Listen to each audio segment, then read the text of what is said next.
The desert wind scrapes against a ranch fence at dusk. In the quiet, John Rambo finds a fragile peace, but beneath the soil, the tunnels breathe a different story. He lives an ordinary life, braced for the worst, while his found family, the hopeful Gabrielle and the watchful Maria, holds the darkness at bay. But a single choice made across an unseen border is about to shatter the calm. In Mexico, a reporter named Carmen Delgado, a woman marked by her own loss, sees the danger that Gabrielle cannot. It lurks behind the neon glow of a nightclub, where the Martinez brothers trade in innocence. When hope crosses a line, the old soldier must follow.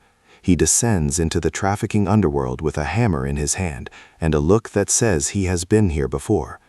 The rescue is a brutal display of grit and method, but the road back leads home, and home is now a battlefield. The final siege is a maze of punji teeth and tripwires, ending in a reckoning that mirrors the very heart that was torn from him. The film's quietest, most haunting moment is not in the tunnels, but at a kitchen table, a whispered confession that explains every violent step that follows. The tunnels are more than a battlefield, they are a map of a scarred psyche. Here, grief hardens into purpose, and restraint finally breaks into righteous rage. The film is layered with legacy. Listen for nods to Jerry Goldsmith's iconic theme, feel the weight of the handmade Bowie knife, and recognize the Vietnam-inspired traps. A final montage connects this last chapter to all that came before, reminding us that this has always been a long road. In a world of headlines about border crises and exploitation, the story's ache feels uncomfortably current. This brutal realism was built by hand. The visceral impact comes from practical effects and meticulously designed trap rigs, with digital touches used only to enhance the horror. The weapons have real recoil, and the tunnels were constructed as a genuine maze to create honest disorientation.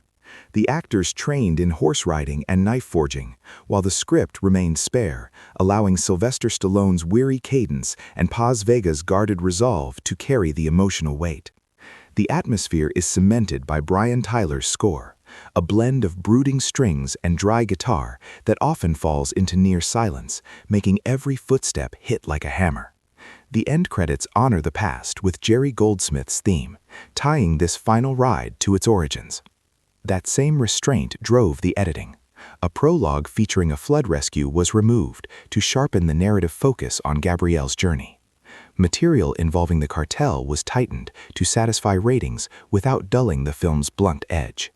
Shot in Bulgaria and Spain, the production relied on local crews and rehearsed every stunt with meticulous safety briefings. This commitment to authenticity sparked controversy, yet while critics bristled, test audiences and fans praised the visceral craft and catharsis. With a budget of $50 million and a global box office of around $90 million, the film found a modest return before becoming a success in home markets. As a lean, modern revenge western, Last Blood earns a 70 out of 100. It ends as it must, with Rambo on his porch, bleeding but unbowed, because farewells are rarely tidy. The message is unflinching. Violence can offer vengeance, but it can never truly heal.